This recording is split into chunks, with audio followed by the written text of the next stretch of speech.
Halo guys, Assalamualaikum warahmatullahi wabarakatuh. Kembali lagi dengan kami dari kelompok 1 akan mempresentasikan hasil diskusi video kami tentang prosedur pemeriksaan kas dan setara kas. Baiklah kawan-kawan, untuk tidak berlama-lama lagi langsung saja check it out. Untuk membiayai suatu kegiatan umum perusahaan dan hampir semua transaksi-transaksi yang dilakukan oleh perusahaan tersebut pasti bersangkut paut dengan kas. Latar belakang pemeriksaan kas merupakan aset yang paling lancar dan paling mudah, sehingga banyak terjadi kecurangan dan penyelewengan. Dan auditor bertanggung jawab untuk memeriksa kesalahan yang salah saji material terkhusus pada kas di dalam laporan keuangan. Kas memiliki sifat yang sangat mudah dan sangat lancar, yang biasanya perusahaan menggunakan untuk membeli peralatan, perlengkapan, dan membayar gaji karyawan. Setara kas adalah investasi jangka pendek dan sangat liquid yang dimiliki untuk memenuhi komitmen kas jangka pendek, bukan untuk investasi atau tujuan lainnya. Selanjutnya, contoh dari perkiraan yang dapat digolongkan di dalam kas dan setara kas. Yang pertama, petty cash atau kas kecil, baik dalam mata uang asing maupun dalam mata uang rupiah.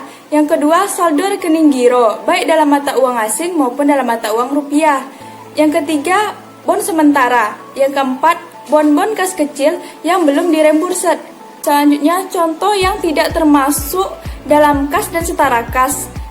Yang pertama, deposito berjangka, karena deposito berjangka memiliki jatuh tempo lebih dari 1 tahun. Yang kedua, cek mundur atau cek kosong. Yang ketiga, dana-dana yang disisihkan untuk tujuan tertentu, biasanya dana pensiun yang dapat digunakan untuk masa yang akan datang. Yang keempat, rekening giro yang tidak dapat digunakan baik dalam negeri maupun luar negeri, biasanya karena dibekukan sehingga tidak dapat dicairkan, makanya dia tidak termasuk setara kas dan kas.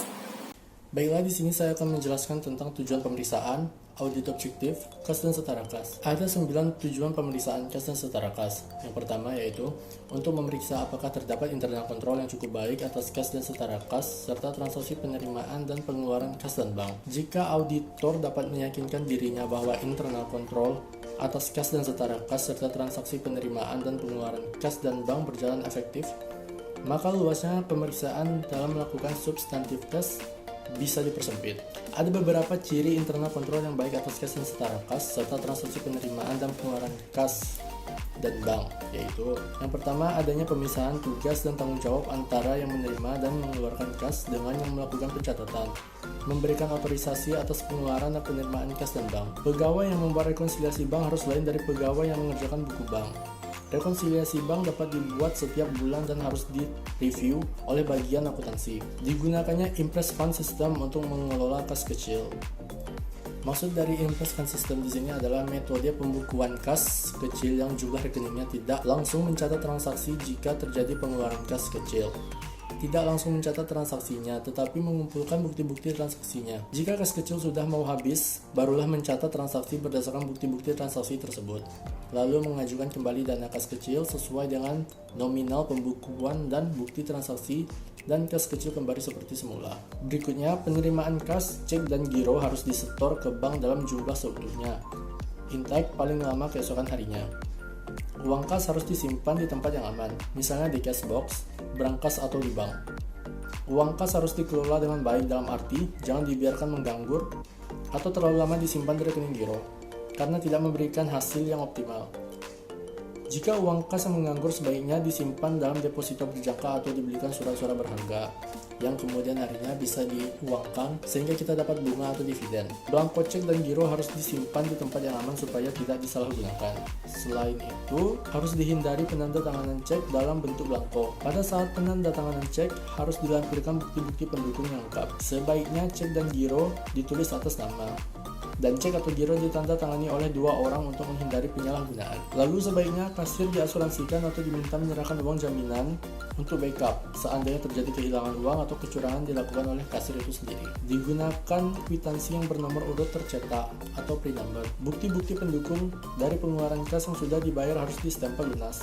untuk menghindari kemungkinan untuk diproses pembayarannya 2 kali atau double payment. Lalu tujuan pemeriksaan yang kedua yaitu untuk memeriksa apakah saldo dan setara kas yang ada di laporan posisi keuangan neraca per tanggal laporan posisi keuangan neraca betul-betul ada dan dimiliki oleh perusahaan. Maksudnya, auditor harus meyakinkan dirinya bahwa kas dan setara kas yang dimiliki perusahaan, cash on hand dan in bank betul-betul ada dan tidak dimiliki oleh pribadi, direksi atau pemegang saham. Tujuan pemeriksaan yang kedua yaitu untuk memeriksa apakah saldo kas dan setara kas yang ada di laporan posisi keuangan atau neraca per tanggal laporan posisi keuangan betul-betul ada dan dimiliki oleh perusahaan. Untuk memeriksa apakah saldo kas dan setara kas yang ada di laporan posisi keuangan per tanggal laporan posisi keuangan betul-betul ada dan dimiliki perusahaan. Maksudnya, auditor harus meyakinkan dirinya bahwa kas dan setara kas yang dimiliki perusahaan, cash on hand dan in bank, betul-betul ada dan dimiliki perusahaan dan bukan milik pribadi, direksi, atau pemegang saham. Oleh karena itu, auditor harus melakukan cash opening dan mengirim konfirmasi bank. Lalu tujuan yang ketiga yaitu untuk memeriksa apakah semua transaksi yang menyangkut penerimaan dan pengeluaran kas betul-betul terjadi dan tidak ada transaksi fiktif. Yang keempat, untuk memeriksa apakah semua transaksi yang menyangkut penerimaan dan pengeluaran kas tidak ada yang dihilangkan. Memeriksa apakah semua transaksi yang menyangkut penerimaan dan pengeluaran kas sudah dicatat secara akurat sesuai dengan SHK. Tidak ada kesalahan perhitungan matematis, tidak ada salah posting dan klarifikasi. 6. Untuk memeriksa apakah semua transaksi yang menyangkut penerimaan dan pengeluaran kas sudah dicatat pada tepat waktu, tidak terjadi salah dalam pencatatan waktu. Untuk memeriksa apakah dana pembatasan untuk penggunaan saldo kas dan setara kas, jika perusahaan menyisihkan sebagian dana yang dimiliki untuk keperluan pelunasan obligasi berikutnya, maka dana tersebut tidak dapat dilaporkan sebagai dari kas di aset lancar. Nah, jika ada saldo di rekening giro yang dibekukan karena perusahaan bersangkutan suatu masalah hukum, maka saldo tersebut tidak dapat dilaporkan sebagai dari kas di aset lancar. Memeriksa penyajian di laporan posisi keuangan sesuai dengan standar akuntansi keuangan. Kas dan setara kas disajikan di laporan posisi keuangan neraca sebagai aset lancar. Kas dan setara kas yang penggunaannya dibatasi kemudian dimasukkan ke dalam aset lancar. Pembatasan tersebut dilakukan untuk menyisihkan dana untuk melunasi kewajiban jangka pendek atau hanya berlaku dalam setahun. Saldo kredit dalam perkiraan bank disajikan pada kelompok kewajiban sebagai kewajiban jangka pendek. Ya, di sini saya akan menjelaskan apa-apa saja prosedur-prosedur yang harus diperhatikan sebelum pemeriksaan kas dan setara kas. Nah, prosedurnya itu ada 13. Yang pertama yaitu memahami dan evaluasi internal kontrol kas dan setara kas serta pengeluaran dan penerimaan kas dan bank. Dalam proses memahami dan evaluasi kas dan setara kas ini serta pengeluaran dan penerimaan kas dan bank merupakan bagian yang paling penting dalam pemeriksaan akuntan. Selain itu, hampir semua transaksi perusahaan menyangkut dengan kas dan setara kas. Hasil evaluasi internal kontrol pengeluaran kas dan bank bisa menjadi tolak ukur dalam menyatakan apakah internal kontrol perusahaan tersebut efektif atau tidak. Jika auditor menyimpulkan bahwa suatu internal kontrol perusahaan itu bagus, maka luas pengujian kewajaran saldo kasnya bisa diperkecil atau dipersempit karena kemungkinan terjadinya kesalahan atas kas tersebut sangatlah kecil. Untuk memahami suatu internal kontrol di perusahaan, auditor bisa melakukan tanya jawab dengan klien dengan menggunakan internal control question.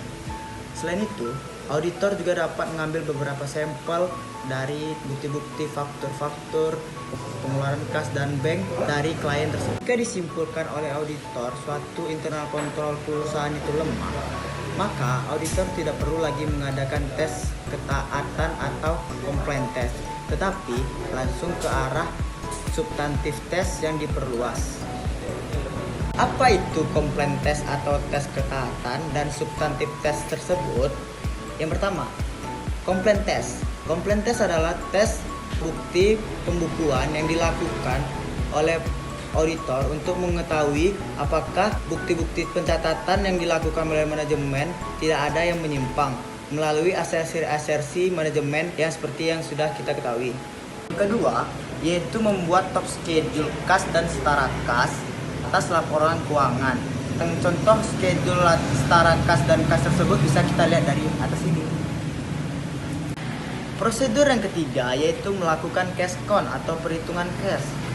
Jika klien menggunakan Impress Phone System, maka pengecekan cash count bisa dilakukan kapan saja karena saldo akan tetap. Tetapi jika klien menggunakan Fluctuating Phone System, maka sebaiknya pengecekan cash count dilakukan tidak jauh dari tanggal laporan keuangan atau laporan posisi keuangan diterbitkan. Yang keempat, yaitu kirim konfirmasi atau pernyataan saldo dari kasir yang dilakukan tidak pas cash of name. Misalnya kantor cabang suatu perusahaan yang kita audit, misalnya ada di Irian Jaya dengan saldo sekitar 1 jutaan. Tetapi karena ongkos dan benefit untuk kesananya melebihi dari kas yang diperiksa, ternyata tentu tidak efektif dan efisien untuk keuangan. Jadi dilakukan dengan cara meminta pernyataan dari kasir dari kantor cabang tersebut melalui surat-surat atau surat resmi dari kasir tersebut. Kirim konfirmasi ke seluruh rekening bank yang dimiliki perusahaan. Maksud di sini yang dikonfirmasi itu surat konfirmasi. Nah, surat konfirmasi ini harus ditandatangani oleh pejabat perusahaan yang mana nama dan contoh tanda tangan tercantum di signatur kode bank perusahaan. Konfirmasi tersebut boleh mencantumkan nomor rekening perusahaan, tapi lebih baik nomor rekening tersebut tidak dicantumkan. Nah, mengapa surat konfirmasi tersebut harus tetap dikirim walaupun perusahaan sudah menerima rekening koran dari bank? Yang pertama yaitu karena hal tersebut merupakan standar audit prosedur untuk mendapatkan bahan bukti audit. Yang kedua yaitu karena hal ditanyakan dalam surat konfirmasi bukan hanya saldo bank, tetapi banyak yang lainnya seperti jumlah kredit, diskontoan wesel tagih, dan sebagainya. Yang ketiga yaitu jawaban konfirmasi diminta untuk dikirim langsung ke auditor, sementara yang dikirim ke klien itu rekening korannya. Masuk yang keenam dan ketujuh ini, yang enam dan tujuh itu minta rekonsiliasi bank pertanggal neraca dan lakukan pemeriksaan atas rekonsiliasi bank tersebut. Rekonsiliasi bank harus dibuat oleh klien, sementara yang memeriksa kebenaran rekonsiliasi bank tersebut merupakan tugas auditor. Nah, di sini ada prosedur audit yang biasa dilakukan. Yang pertama yaitu cocokkan saldo menurut rekening koran bank dengan rekening koran bank yang bersangkutan dan jawaban konfirmasi bank tersebut kita cocokkan. Yang kedua yaitu periksa footing dan cross footingnya. Yang ketiga yaitu cocokkan saldo menurut pembukuannya dengan saldo buku kas atau bank dan buku besar kas atau banknya. Yang keempat yaitu periksa outstanding check dan outstanding deposit ke rekening koran bulan berikutnya. Perhatikan apakah ada cek yang outstandingnya lebih dari 70 hari sehingga perlu dibuatkan jurnal koreksinya. Yang kelima yaitu periksa biaya administrasi bank dan jasa giro ke rekening koran dan nota debit atau kredit dari bank tersebut. Nah, masuk yang kedelapan yaitu review jawaban konfirmasi dari bank notulen rapat dan perjanjian kredit untuk mengetahui apakah ada pembatasan dari rekening bank yang dimiliki perusahaan. Nah, penggunaan dalam saldo rekening bank dibatasi untuk jangka waktu lebih dari 1 tahun, tidak boleh dikelompokkan sebagai aset lancar, dan harus dijelaskan di catatan atas laporan keuangan mengenai alasan pembatasan tersebut.